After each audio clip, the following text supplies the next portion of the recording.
the American people are ready to receive the truth.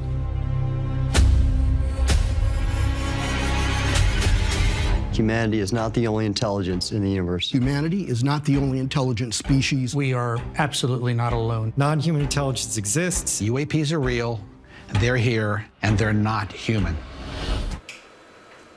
All right, welcome back to ABC News Live Weekend. That was a clip of a new documentary that's exploring what it calls an 80-year-old cover-up of non-human intelligent life by the U.S. government. In the age of disclosure, director Dan Farah shares his 3-year journey making the film in secret and gaining unprecedented access and bipartisan support at the highest levels of the American government. It features testimony from 34 government, military, and intelligence community officials, and the film says there are profound stakes for the future of humanity. And joining us now in studios, Dan Farah, director and producer of the new doc. Dan, listen, as a fellow Jersey boy, I'm pumped that you're here in person and we get to talk about this. Thank you so much. Now, we were just talking about this. I mean, you've produced massive films. Ready Player One, one of my favorite films, The Phenomenon, but this is your directorial debut. So what made you decide to take on this subject matter for the first time of you stepping behind the camera? Well, my childhood was the 80s and early 90s, and I grew up on movies like Close Encounters and E.T. and TV shows like X-Files that just made me curious about this topic, curious about these big questions like, are we alone in the universe? Does the U.S. government know more about this topic than the public?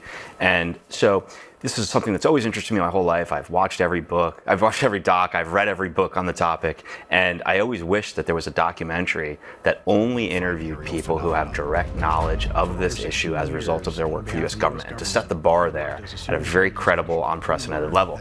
That film never existed.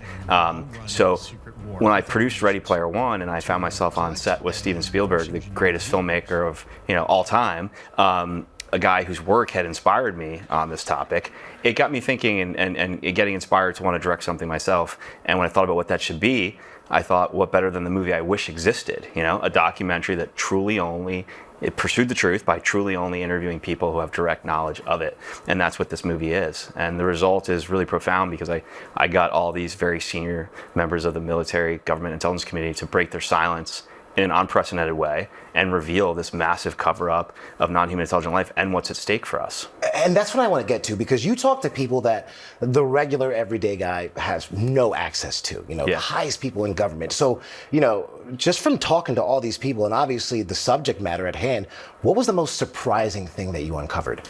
Well, first off, before even getting to the reveals, what was surprising was how bipartisan this is. Leaders in both parties think this is the most significant issue of our time. I interviewed Marco Rubio on the same day that I interviewed Senator Gillibrand from New York. And a lot of the people I interviewed are completely ideologically opposed to each other. They have different political beliefs. However, they're completely aligned on this, right? So that was an eye-opening reality I learned pretty quick. In terms of what they reveal, the U.S. is in a high-stakes, deeply hidden secret Cold War race with adversarial nations to reverse engineer technology of non-human origin. And the people in my film refer to this as the Manhattan Project on steroids. The stakes couldn't be higher. And since we know the intentions of adversaries like China aren't great, it's a really concerning situation.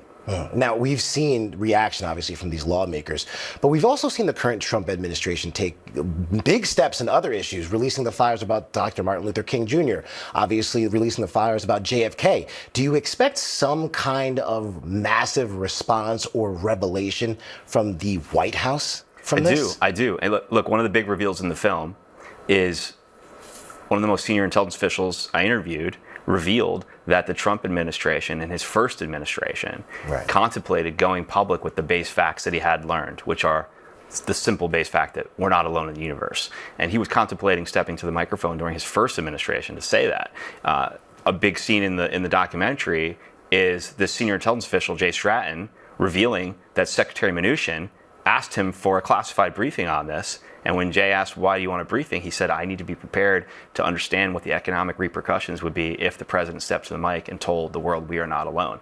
And so that was something contemplated years ago. I think following the release of this movie, the president will have a much more comfortable set of circumstances to do that, to step to the mic and tell the world we're not alone. I think this film sets the stage for him to be the leader that steps to the microphone and tells us definitively humanity is not alone in the universe and that the U.S. intends to lead the way. Wow, fascinating stuff. Dan Farah, I cannot you. thank you enough. Please come back Thank you. soon. Let's do it. Let's do it again. Yeah, I love it. Let's do All it. right, thanks. Thank you so much. Cool. And you can watch The Age of Disclosure in select U.S. theaters for a limited time or on Amazon Prime Video worldwide. And we want you to know that ABC has not verified these claims yet.